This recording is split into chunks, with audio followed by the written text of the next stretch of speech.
This is We the Sales Engineers Podcast, show 233.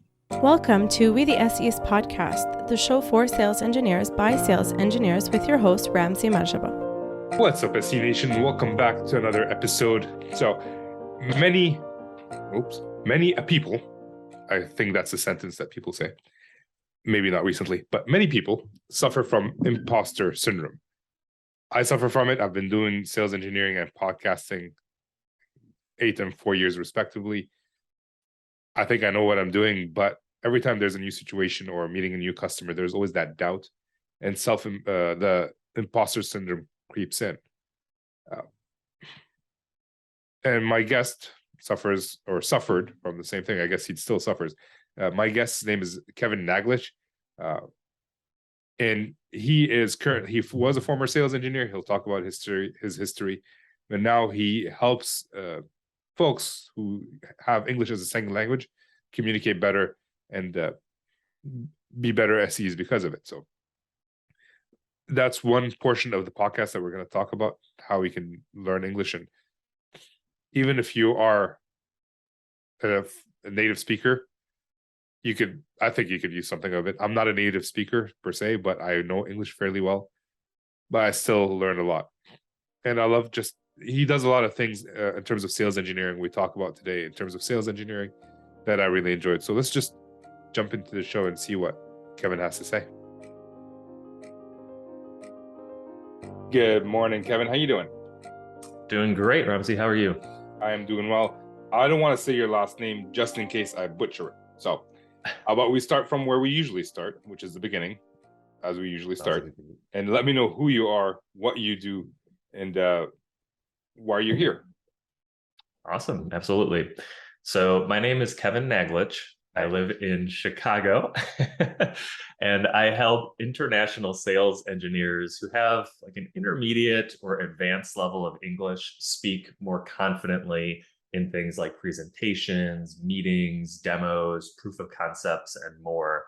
And 2 years ago, I created a business called Deliberate English, which is focused on helping busy sales engineers take their English to the next level faster through active, deliberate practice through my SE English Accelerator program, as well as an online community. Nice. Okay. So that's the beginning of your kind of entrepreneurial journey. Absolutely. As I understand it, you were something else before you were an entrepreneur. That's correct. Before I was an entrepreneur, I spent a while in information technology, specifically as an SE, and working my way throughout the SE organization at a cybersecurity company for the 10 years prior to my entrepreneurial journey. So you were an SE for 10 years, and now you're an entrepreneur. That's right. And you were an SE in cybersecurity, which I'm not in that field specifically. I'm field adjacent. It's a very tough field because you have a lot of acronyms, a lot of standards, a lot of compliance, regulatory bodies. How does that affect the way we communicate with anybody?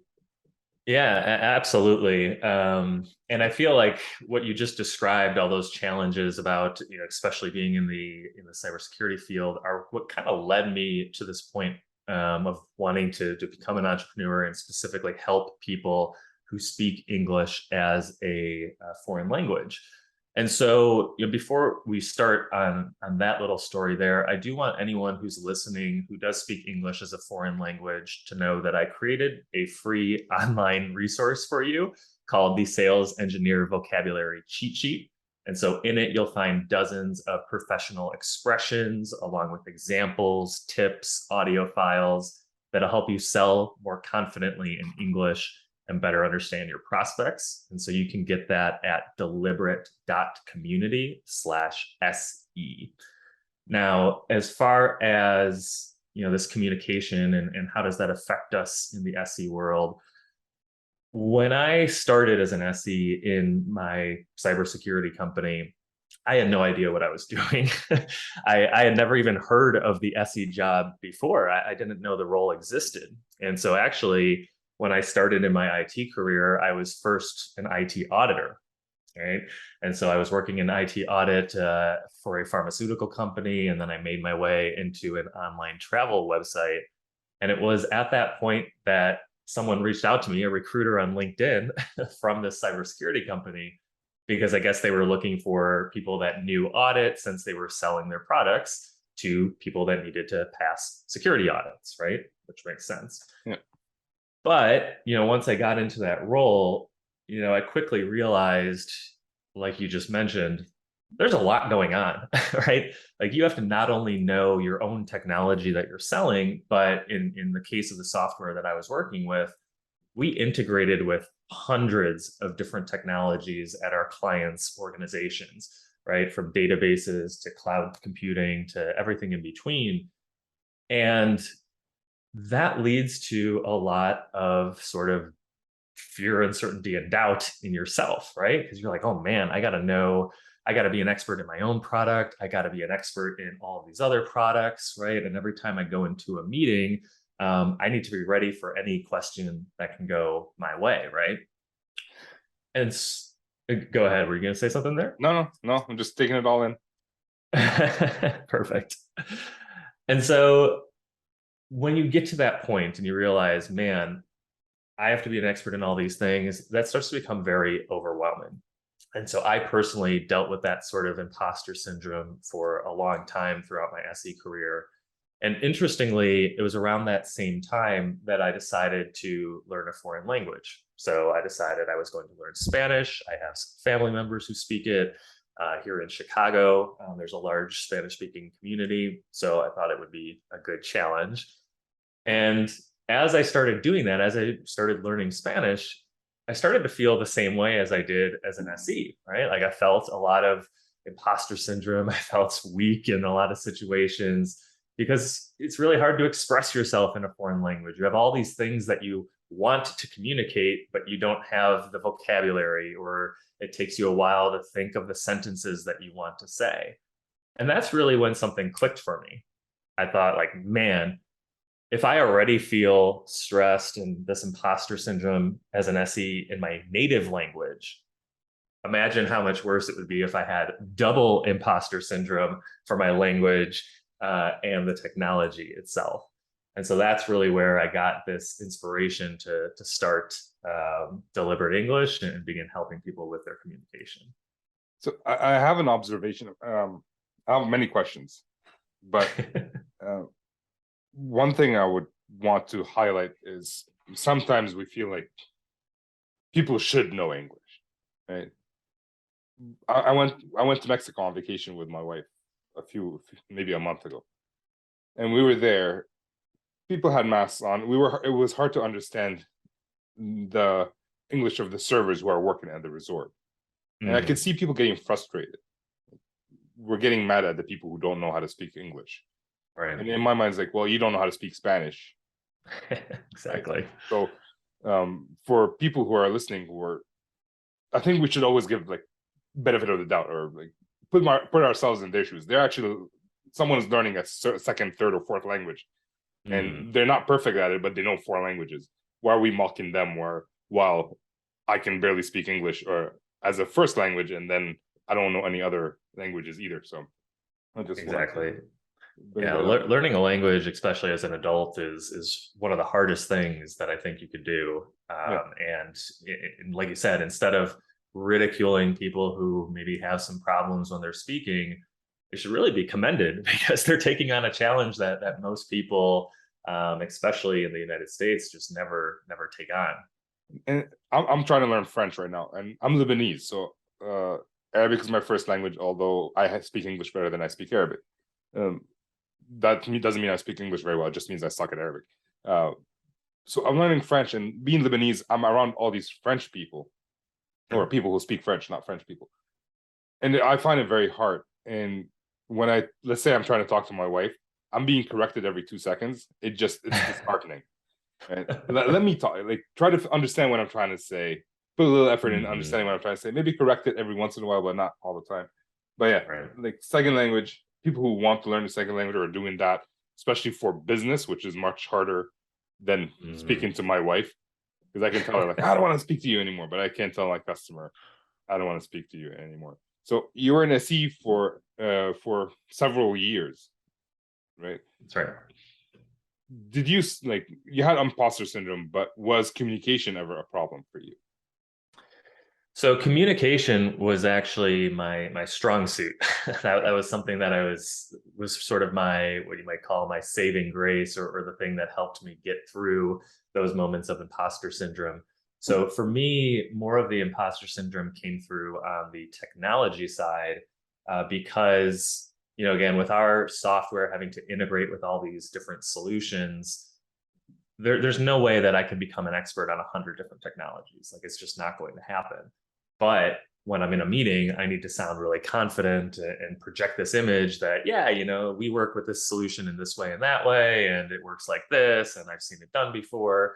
And so that's where my imposter syndrome really came from, was like, I knew that I wasn't a pro at every one of these techs, but I still had to convey that image. But from the communication perspective, that's where, it comes from or that's where, I had the benefit of being able to sort of speak publicly in order to be able to sort of convey this technical, or this, what I should say, a more understandable technical message for non-technical audiences, so that I could sort of talk my way around some of those areas or control the conversation so that it went in a way that it was not going to lead to some of my technical weak spots, but keep it focused on the things that I could speak to with confidence. And I'm looking at your LinkedIn. You were at one point a director of sales engineering. You have people working for you. In terms of communication, even for native English speakers, unlike me, as you can tell, what are some of the weaknesses that SEs in general have in terms of communication, whether they're native or not? But yeah, I would say one of the most challenging things, especially for newer SEs, is trying to make sure that you're telling a story when you're talking to your clients, especially in some sort of presentation and demonstration or something like that. Because I think as technical people at heart, we're very quick to want to just jump into the tech and show all these cool features and the things that we find interesting. But without context, those sorts of features and things like that aren't really going to move your prospect. They're not going to move your customer to action.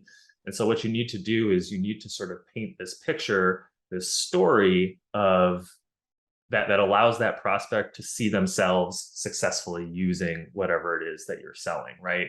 And so when I was working with some of the more junior SEs, that's what I tried to focus on with them was, hey, when you're going to give this presentation, we need to think about the flow of the presentation. Don't just throw up a bunch of random slides and then just regurgitate information that you heard.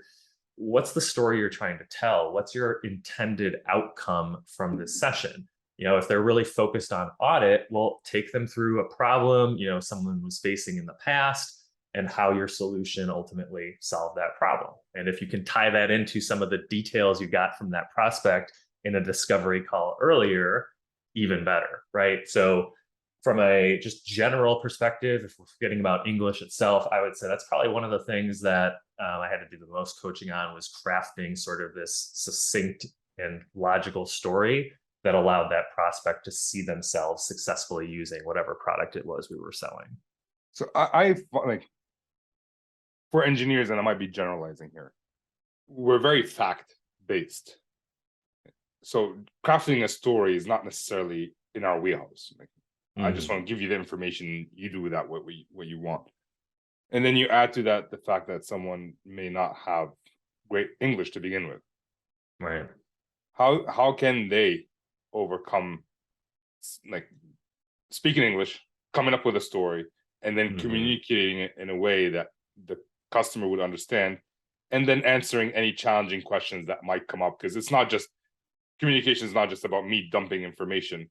It's about listening to what the customer is saying, formulating an answer on the spot, right, and then providing it in a way. So yeah, exactly. And so a lot of what you just mentioned is the reason why I would not recommend someone who is speaking English as a foreign language to just go into a meeting and expect to improvise everything. What I would want to encourage people to do is minimize the number of things that you're going to have to improvise in that conversation. So there's always going to be improvisation, right? Because people are going to ask you questions and you can't always prepare for everything that they might possibly ask you. But there are a lot of things that you can do to keep your improvisation stuff down to maybe just the question and answer. And so when I work with my clients, we usually walk through a three-step process of collect, use, get feedback, and then repeat. So what I do with them is first I help them collect and find different expressions, different terminology, different sentence structures that they're not used to, that they're not using right now, that would help them sound more professional and understandable. We practice then using it through things like writing, which is a great way to practice creating a language. You know, people always think like, oh, I need to practice speaking. My speaking's bad. I need to speak. Speaking is good, but speaking to me is like giving a concert, right? Like you just have the skills that you have and you're going to use what you've got. Whereas something like writing is like practicing your piano before that concert, right? You have all the time in the world. You can try new things. You can try to put some of these new expressions that we're collecting into some sort of just general outline for your meeting, or even a script if you want to go that far. And then finally, and most importantly, you want to get some feedback on that before you go into the real thing. And so if you can do that with someone who knows the SE field well, maybe it's your boss, maybe it's a trusted colleague, or even an English teacher who specializes in SEs, then that's going to help you have that confidence and have fewer things left to chance when you do go into that session. Because like you said, trying to balance technology and a story and English at the same time live is going to be very difficult. I love that. Like, yeah, you're right. We always focus on talking. Sometimes writing will actually enable us to talk better. I'm not an expert. I'm just theorizing based on what you just said, and I agree with that. And like, based on like you were saying a lot of things about kind of like being prepared ahead of time. Mm-hmm. And I mentioned to you before this call, you're one of the most prepared people that I've ever had on the podcast. I mean, I've had people ask me questions. They want to know some information, but I've never had anyone put it in a document, send it to me, and sign it at the bottom, Ramsey. So what level of preparedness, first off, what drives you to be this prepared? So I think it goes back to that imposter syndrome, to be honest, because for me, what really helps me avoid those feelings is to be in control. Like I like to be in control of the situation. I like to, again, minimize the things that I'm leaving to chance within any sort of session. And so, as an SE, when I was preparing for meetings, like I was basically just running through every possible scenario that could happen on this call. Okay, well, what if they ask about this, or what if they know about this problem in the software? And I would prepare some sort of answer for it. Now, I wasn't writing like a 5,000 page like prep sheet or anything, but I was at least trying to anticipate the questions that I was going to be asked, and then making sure that I had sort of the general knowledge I needed in order to do that. And so I think that experience of doing that for 10 years in the SE world has sort of I kept it with me into this entrepreneurial world as well, where I just feel a lot more comfortable knowing what I'm going to talk about, right? And so that's where the preparedness comes from. Okay, so a couple of things. This is the wrong podcast for non-improvisation, considering I don't prepare anything. But I appreciate you like actually doing all that, and we're having a free flow conversation, which is great. But how? And I feel like the same thing that you're doing for this podcast. Anybody who's running into the same problems as you had in the past, whether it's imposter syndrome or lack of communication, they can write down those stories in that document and then share it. But how does one anticipate, especially like someone who's new, someone who lacks great English skills? How do they anticipate the questions that are going to be asked or the objections that are going to be asked? Yeah, so like you said, like a lot of the anticipation is going to come from experience, unfortunately, which doesn't help you if you're brand new. But what I tried to do when I was first starting in the SE world was I would just do like little informal, I I don't know what I would want to call them, not a discovery call, but just sort of like a chat with any of the experts that I could within my own company. So I would reach out to people that were more senior in the SE organization, but I would also reach out to people in like our professional services organization, as well as our support organization, to try to learn like, hey, what are the things that are most commonly coming up as sort of problems or good things, right? And just trying to get a better sense from people that have more experience than me of, yeah, what are the sticking points, or what are the things that are really cool and important to highlight, right? Now, when you do that, it's not like you're going to instantly remember and have all that stuff memorized in your first or second call, but it at least allows your brain to sort of have this general framework of, okay, I think they're going to ask about this stuff. And then as your experience starts coming, then you start to reinforce that general framework. You're right. You know, that professional services guy did tell me about this feature that they're asking about now. And so then you sort of build your ability to anticipate from there. So I would just recommend, again, trying to reach out to people in your organization, not just the SE organization, but others who really work with implementing and using the product, to try to get some perspectives there as well. One thing I also recommend doing is, especially in the world we're living in today, is listen to recorded conversations between customers and sales teams, because a lot of information is there. But I love like, hey, talking to other people within the organization. But now, like, support is busy, professional services is busy, product management is busy. How do I get them to talk to me as a new SE who no one knows? Like, what entices them to talk to me? Well, how did I entice you to talk to me today? Well, you reached out. I reached out, and when I reached out, I sort of positioned this in a way that was beneficial to you and your listeners, right? Like, hey, I can provide some perspectives that might be interesting for your team. And so when you're reaching out to someone, especially just randomly from people that don't know you yet, you need to make it less about you, and you need to make it more about them. And so if I'm reaching out to someone in professional services, what's something that, at least in my experience, professional service guys hate? Well, they hate when sales engineers are making all these promises that we can't actually fulfill on the software side. That never happens. What are you talking That about? never happens, That's right? a salesperson's job. Right. But now if we think about that, if I reach out to that professional salesperson or the professional services engineer, I can say, hey, you know, I heard that you're one of the most respected people in the services organization. I would really like to get your perspectives on what works and what doesn't with the tech, so that I can ensure I'm not, you know, promising things in the pre-sales process that are going to make your life difficult in the post-sales side. So again, the benefit is for them. Hey, one less SE that's promising things that I can't actually do. Sure, I'll spend 30 minutes. That's definitely worth my time. I like that. So basically, we're building relationships internally, Exactly. right? And Exactly.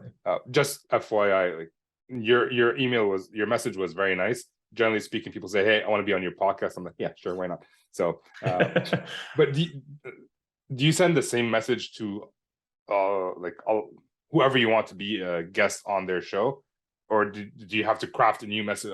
The reason I'm asking is, do you have to craft a new message every time you reach out to someone internally, or is it this? Can you copy and paste? I think you can keep the same format for sure, but I would try to tweak some of the data, at least, so that it's more targeted to that individual. So Change the again, name? if I was talking, yeah, at least change the name. I've had issues like, hey, John. It's like, I'm not John. Oh no, Wrong guy. yeah, that's definitely not gonna help you get a conversation for sure. But just try to tailor it to that person. You can, again, keep the same format, like, hey, I'm new, I heard you were respected. But if you're talking to a support person, instead of focusing on like post-sales implementation is the benefit for them, say like, hey, maybe I can help reduce some of these support tickets you get by setting proper expectations with how things work, right? Like, just a small little tweak, same format, so you're not rewriting a novel every time you want to talk to someone. I like that. One thing, an SE's career is not really a sprint, it's a marathon. And the first few months usually are SE learning the product. But we can also, we can go beyond just messaging someone and asking them for information. We can look throughout that time, what can we do for them to make their job easier? It's not just like, hey, I'm messaging you because I want to make your job easier. do something to actually make their job easier. And then you can reach out. And now you're building a relationship where Right. I've done that throughout my career. And now if I have an issue, I don't really need to open a ticket initially. I can just message someone, it's like, hey, can you take a look at this real quick? Because Right. I have, if it was somebody else, they would say, no, I'm busy. But for me, because I do things for them when they need it, Yeah, we have that absolutely. reciprocity. And to be honest, so in my last position in the cybersecurity company I worked for when I was a director, this was actually a new team that I created that was tasked with creating and developing all of the messaging and materials that our SEs used, that our customer success people used, and even our salespeople used throughout the globe that were focused on the strategy of implementing and using our software. And that was a great way to build relationships with other teams because just like you said, like now I'm not just like asking them questions, I'm providing them with like a pre-made document or presentation or speaking notes that directly address a problem that they've had to just sort of improvise or come up with on the spot for the past 5 years, right? So now I've created something for them that they can use right away. And so even before we had that team, that was something that I always recommended to any of the new people that I worked with was, hey, if you want to really stand out, if you want to really impress people and you want to be more than just another SE, then create. So if you can create just some quick best practice document or some quick like, hey, this problem comes up all the time in demos, here's a 5-step way to fix it, right? Like just create a simple thing like that, share it, and that sort of gives you leverage, right? That amplifies your message and the way that you can help your company just by that one little thing. And speaking of building relationships, that's going to help you build a lot of relationships and people that are willing to spend time with you. I had a VP of global sales engineering for ServiceNow. His name is Jeff Margulies on the show a few months ago. And he pretty much said, be known for something. Yeah. Right? And you can only be known if you actually do something and create beyond your job. So, and basically I'm emphasizing what you just said. Yeah, create something.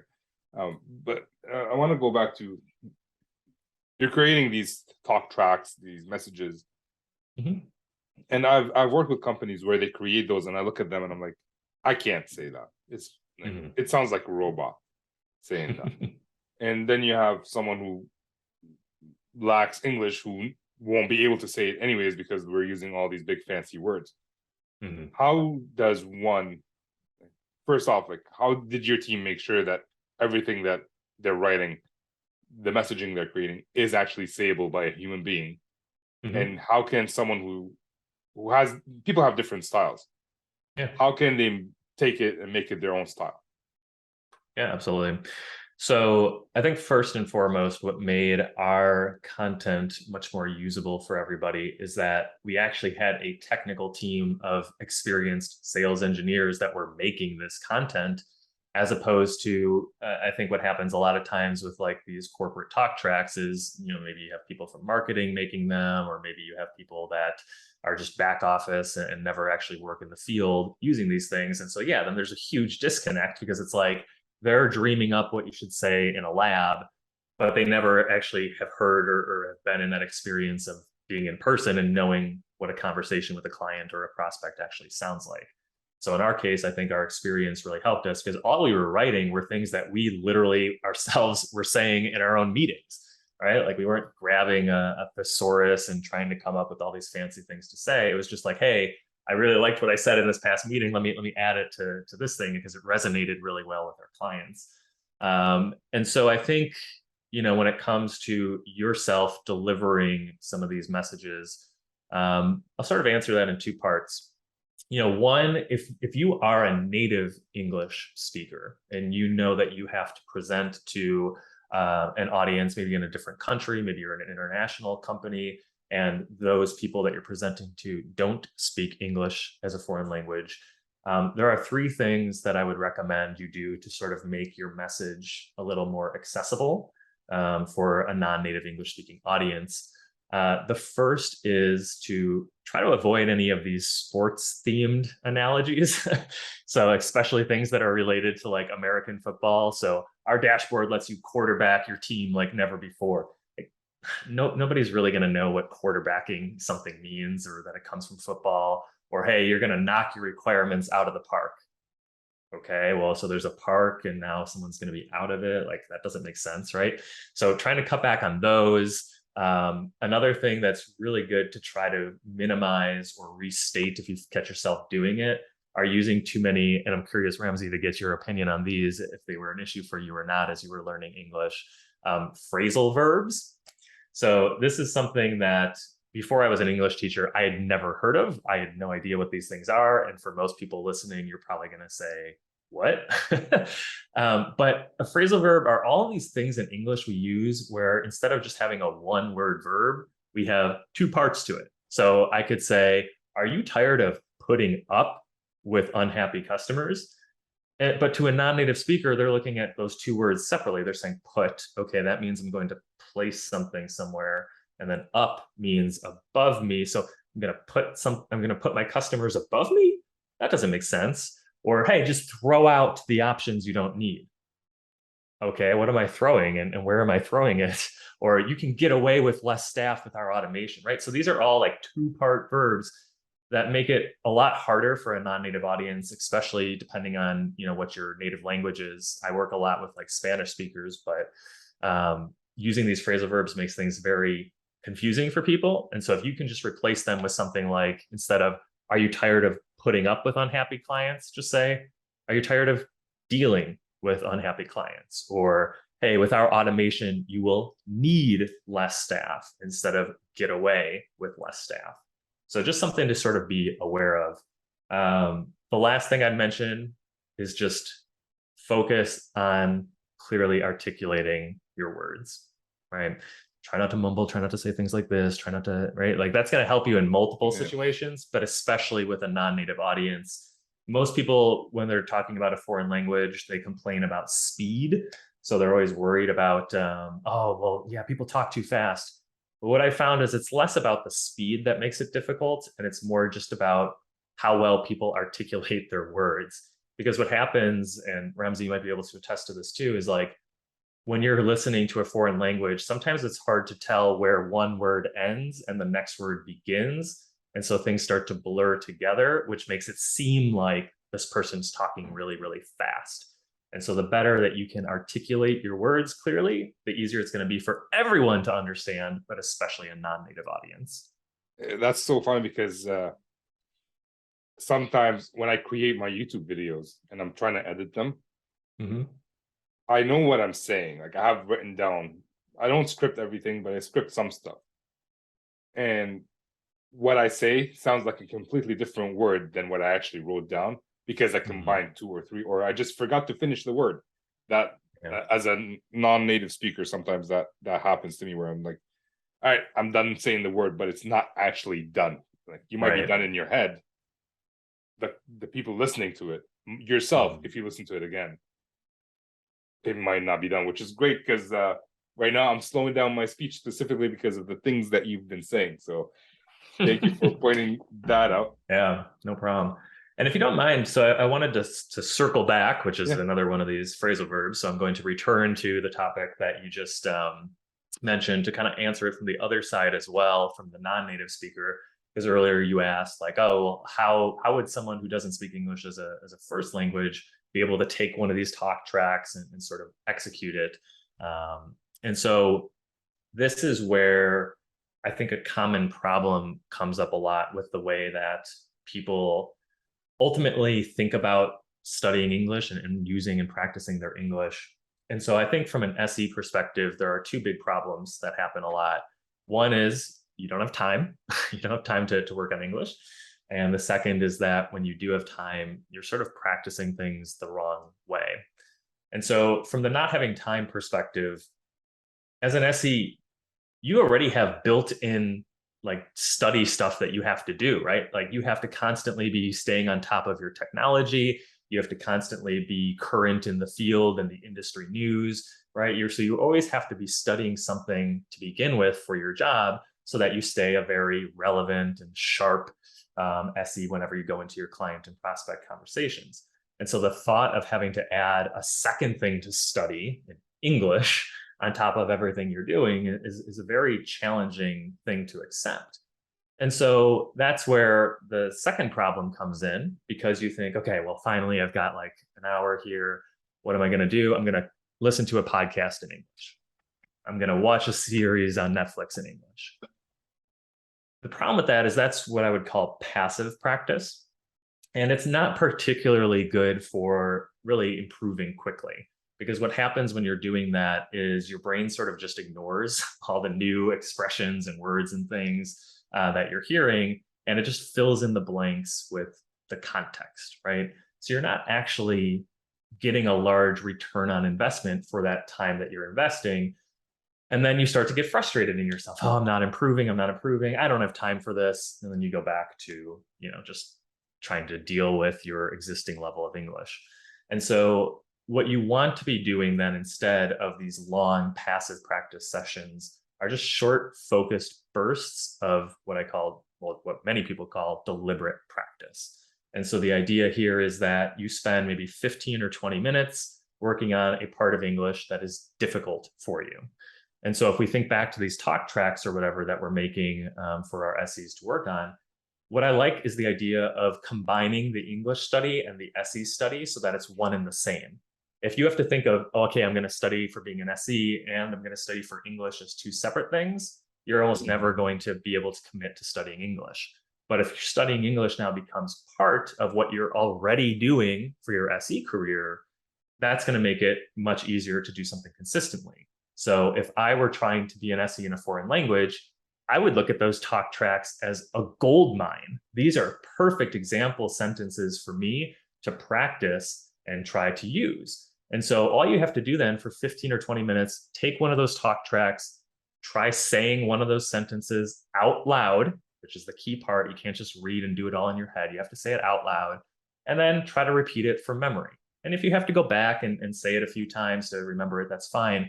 But this process of repeating sentences out loud is a very powerful technique to force your brain to pay attention to the details that it usually ignores, as opposed to just, sort of ignoring them in the first place, and then you never actually learn them. So 10, 15 minutes as you're practicing for your presentation anyway, just take a few of those golden sentences that were made by a native speaker, try repeating them, saying them out loud. And what you're going to eventually learn after doing this for a while is that these become automatic. You're not translating in your head anymore. You're just saying the things that you've trained your mouth and your brain to say in the past. One thing you touched on is watching Netflix in English or whatever language you're trying to learn. Mm-hmm. Something that I find might be difficult for non-native speakers is not just speaking, but understanding, because we already talked about like how we, as native speakers, we might be talking too quickly or shortening the word. How can non-native speakers, or those who struggle in English, doesn't matter if they're native or not, how can they learn to understand English speakers a little bit better so that they can then answer whatever questions that popped out of their mouth? Right.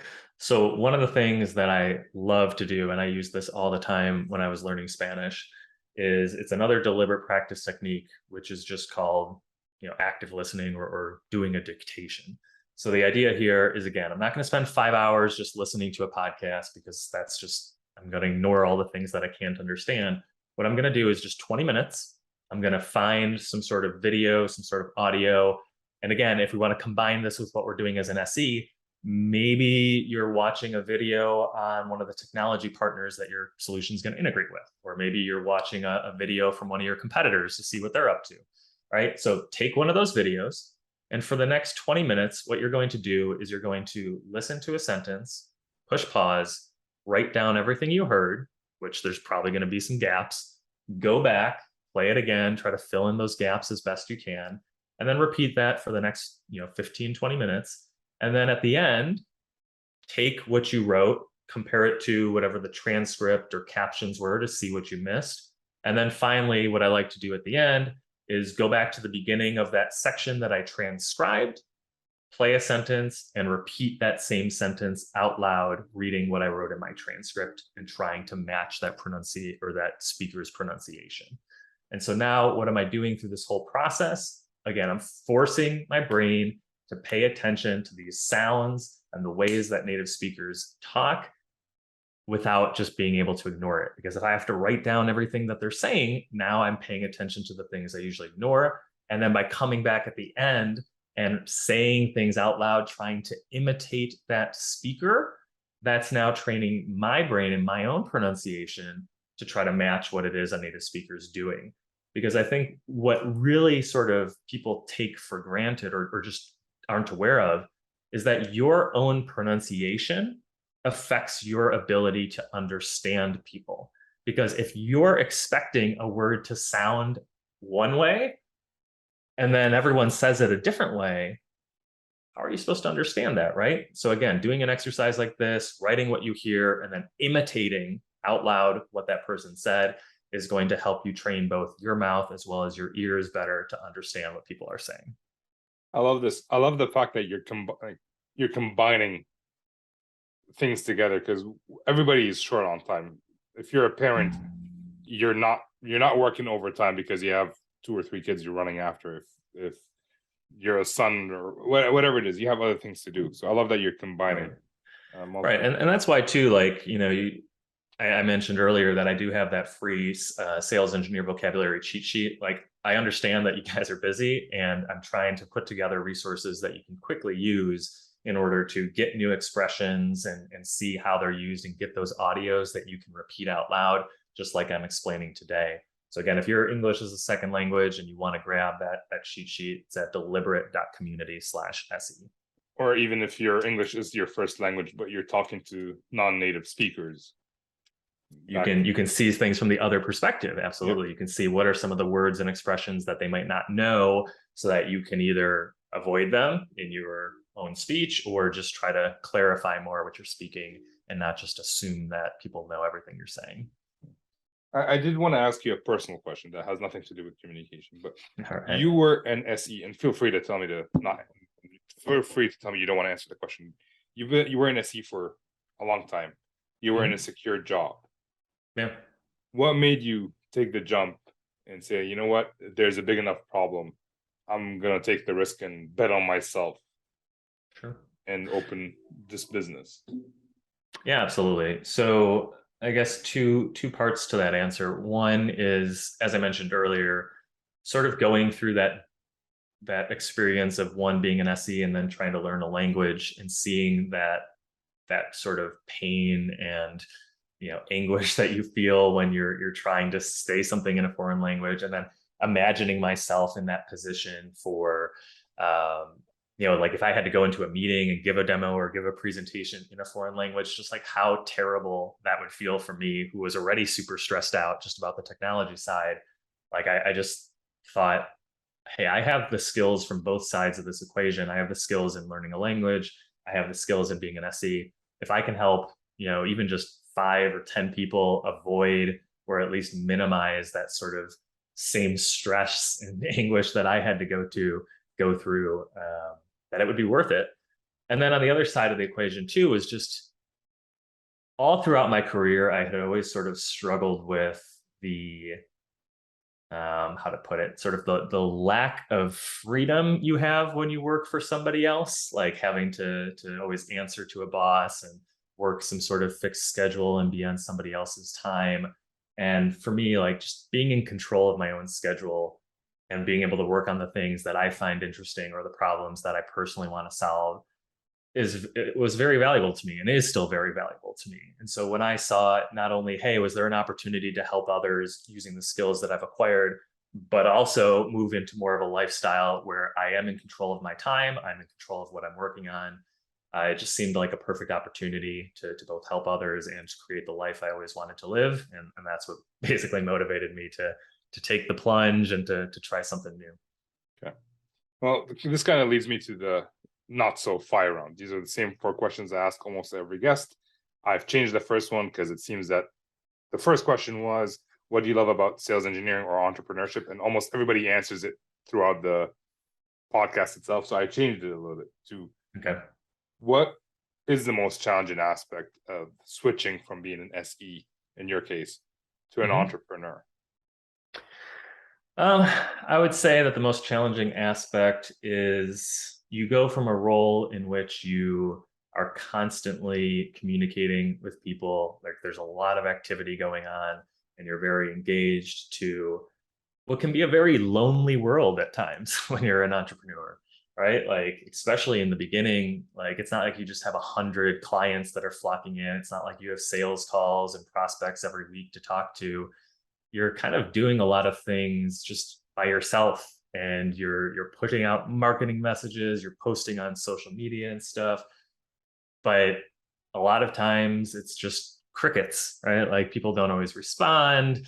You don't really know if some of your messages are working. And so trying to adjust to that world of like, man, I just, I need some more validation here. I need some more feedback. I need to know that some of these things are working, can definitely be tough. And it really takes a while to sort of build up more of a following and to build more of an audience with which you can work, and then finally start to get some of that that feedback and engagement, which is, I think, a big reason why a lot of people quit very quickly after trying to start a business, is because it does just take a lot of time and patience before you start seeing any sort of engagement, and you have to be okay with that sort of silence at the beginning while you're trying things for the first time.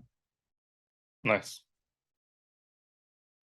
The next question usually is, what do you love about what would you change about it? But I think you already answered that. More clients would be nice.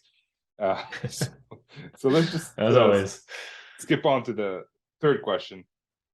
If someone is in your position and they want to switch from being a SE to an entrepreneur, is there a resource or a book that you would recommend for them to read before they get started? Let's see. So some of the things that really helped me in the beginning were like I follow Pat Flynn. Like he's a really popular, pretty successful online entrepreneur. He's got some pretty cool content that can help. There's another podcast that really helped me sort of change my mindset in the way I was thinking about online business, called the Sean Wes podcast. It's by a guy named Sean McCabe, who's again another online entrepreneur. He helped me a lot with sort of understanding, how can you sell things without sort of sounding pushy and things like that. Like obviously as a sales engineer, I had to sell all the time, but like it's different when you're just yourself and you're your own business now, and you're trying to directly build relationships with, like, especially students in my case. Like, how do I frame things? How do I talk to them? How do I get them to notice it and want to take action without, sort of alienating that relationship? So Pat Flynn, Sean McCabe, Sean Wes podcast. If you are going to want to get into sort of an online education business and you want to build courses, there's a lot of courses, both for language learning, but also for technical things. You can go on sites like Udemy and Teachable and stuff like that and create your own courses. A really useful book that I loved was called Leveraged Learning, by a gentleman named Danny, I think it's Iny, I-N-Y. But he really sort of helped me understand, well, hey, now that we live in this online education space, how can you build engaging courses that people actually complete and learn from, as opposed to ones that really don't take advantage of the technology and they're just trying to replicate an in-person class but online, which doesn't really translate as well. So that's another thing that I really liked and has helped me at least put together some of the curriculum and stuff that I've built so far. Okay, nice. The last question of the not so far round is there a habit you're working on today to improve in your personal or professional life? A habit? Well, that's a good question, because habits are certainly very important. So I had to build a habit to learn Spanish, that was for sure. As far as one that I'm trying to work on now, I would say the biggest one that's a problem for me that I'm trying to still build is publishing content consistently. So, whether that's on LinkedIn or YouTube or whatever, it takes a lot of energy, at least for me, to create new content. And so just getting stuck in like this hamster wheel of content creation can be very, very exhausting. And so trying to find a way that I can create content that's both valuable, but also simple to create, and then being able to do it consistently is something that I'm still struggling with and trying to do more, because the more content you can create, the more you can be visible out on social media or on podcasts or things like that, the better for a new business. But being consistent with that has certainly been a challenge so far. Yeah, you and I should talk after. Maybe I'll be able to help. All right, perfect. We're at the end of the show, Kevin. So I am curious. Was there a question you were hoping I was going to ask you that I didn't? To be honest, I think we covered a lot of really important topics. We talked about communication, both from a native English perspective, but also a non-native English perspective. We talked about some of the challenges of imposter syndrome and how to overcome that. We talked about, how can you actually improve as a non-native English speaker, but combine sort of that English study with your sales engineering study. So for me, I'm pretty happy with the content that we discussed. I don't really have anything else that I think you need to ask. Okay, two things I want to point out. I can tell you're a good SE because you just summarized at the end of the call exactly what we talked about, and I'm sure you have them written down somewhere. Like, these are the topics I want to hit today, which is like such an SE thing to do, which is good. And I can tell that you're a good communicator, not just because of what you're explaining, but one thing you did early on is I made a move or something, and you were paying attention to me specifically to see, like, does Ramsey have anything to say? And you kind of paused and asked me. I didn't have anything to say, but that's another skill of good communicators, like just being observant of other people. And sure. I appreciate your time, Kevin, and the knowledge that you just dropped. I don't know if that's an English thing or a non-native. Hopefully, non-native speakers will understand. So thank you so much for your time, and I'll talk to you soon. Yeah, absolutely. It was great being here, and thank you for the invitation. My pleasure. And now we're at the end of the show. Thank you, Kevin, for coming on. Thank you for listening. I think I end every episode the same way. What did you guys think? Or would you agree, disagree? How do you overcome the imposter syndrome? He mentioned specifically how you can improve in English as a second language through deliberate practice. What else do you apply that deliberate practice to, and how do you do it? I'd love to hear your thoughts. Please share it with me, whether it's on LinkedIn, whether it's on wherever. Just share it and I will find it. Tag me. Makes it my life easier, though. Yeah, and that's it. That we're done. So with that, I'll be signing off.